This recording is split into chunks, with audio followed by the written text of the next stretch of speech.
This video is sponsored by me, as it will include a promotion for Season 2 of Technorama, my Nebula original series. Hey, happy Friday. This week BMW and Huawei got into a really weird partnership, Netflix had a terrible week, and the EU's USB-C mandate got a little bit closer to reality. I also just got back from a trip, so I'm afraid we didn't have time for a quiz, but we'll be back with that next week, and welcome to the Friday Checkout.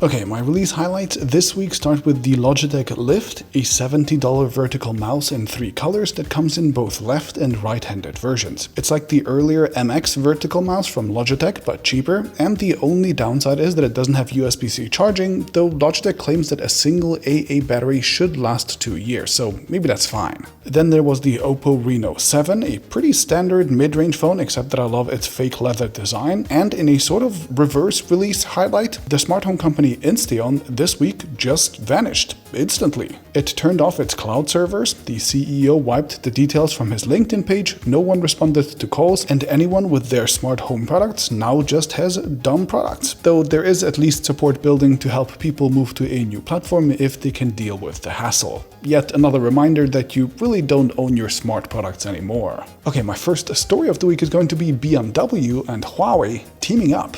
BMW launched its flagship i7 series sedan around the world, but the launch in China was surprising. The all-new electric BMW will be equipped with Huawei's app store called the App Gallery. App Gallery will be used in China to download apps like Tencent Video for people to watch or read stuff while they're sitting in the back seat, and that back seat has a giant 8K 31-inch 32:9 ultra-wide display that slides into place. Just incredible compared to my childhood road trips, by the way. So obviously BMW wanted to get some local content options. And that means I was totally right about Huawei's business strategy. Since Huawei can't make the smartphone hardware that it used to in large quantities because of the ongoing US limitations, it instead wants to establish its own software and services like Harmony OS, HMS, and their App Store as the default third-party licensed software stack for pretty much everything. The hope is that this basically positions them like a Google for China. It is important to remember that in China, they don't really have Android Auto and the Google Play Store, so it's a really fragmented market. Huawei seems to want to become the default on this market, and it'll be interesting to see how far this cooperation goes with BMW in the future, since for now it is limited to just that incredible back screen.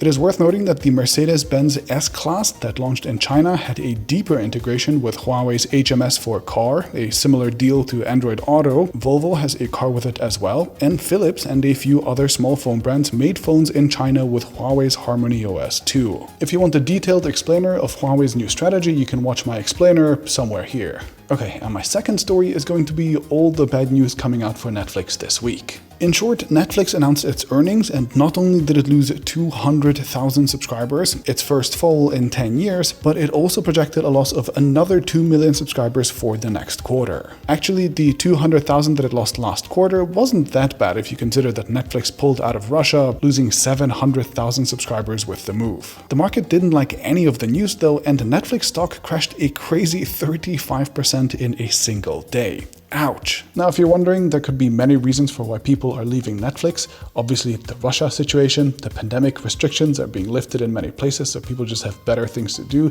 There's a lot more competition. Netflix has raised their prices, and of course, many of their shows aren't as great as they maybe used to be. Anyway, here's a graph of their churn rates increasing via Antenna, and that is the rate at which people are leaving the service every month. But deciding which of these factors is actually causing Netflix's subscriptions to drop and whether the churn is permanent is like reading tea leaves a bit. It is also not like Netflix is alone in these problems among streaming services. There are slowdowns across the board, and CNN Plus just shut down this week after being operational for just a single month. That might be the fastest business fail in the streaming service yet. Now, this dip led to Netflix announcing 2 big changes. First, it would look at an ad-supported tier for low-cost subscriptions, and second, it would crack down on password sharing. The ad-supported version of the service is honestly honestly not a huge surprise. I think the company was moving towards trashifying their content catalog anyway, so it all just kind of fits into their strategy. The Netflix strategy is to have a few hit shows like Squid Game to drive people to subscribe, and then a million average quality shows for people to have something running in the background while they do their dishes or whatever. And if Netflix really cracks down on password sharing, which it sounds like it will, given that about 100 million households are apparently using an account that isn't theirs, well, then many of those people would churn who wouldn't pay for a full subscription, and Netflix could then still try to make money from them as well with an ad-supported model. Have you stopped your subscription to Netflix or any other similar streaming service? And if yes, why? Let me know down in the comments. Okay, and my last story of the week is going to be updates about the EU's proposed USB-C mandate.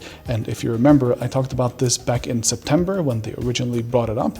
And now we have more news. First, the proposal basically passed the European Parliament. Mobile phones, tablets, digital cameras, headphones and headsets, handheld video game consoles and portable speakers rechargeable via a wired cable would have to be equipped with a USB Type-C port, regardless of the manufacturer. What is new this time is that the EU actually also expanded on the previous proposal. The scope now newly includes laptops, and it also covers harmonization for wireless charging, calling for the interoperability of wireless charging technology by the end of 2026. A fascinating development that would theoretically prevent, say, Apple switching from its Lightning port to a portless device that only works with an Apple charger built on a proprietary wireless charging method that would again create loads of unnecessary e-waste. We don't know what exactly that wireless charging standard will be yet, but I generally like the idea, and I also like the inclusion of laptops into this ruling. Of course, this is the EU, so like a million more rounds of voting have to happen before it actually passes, but at least we passed one more, and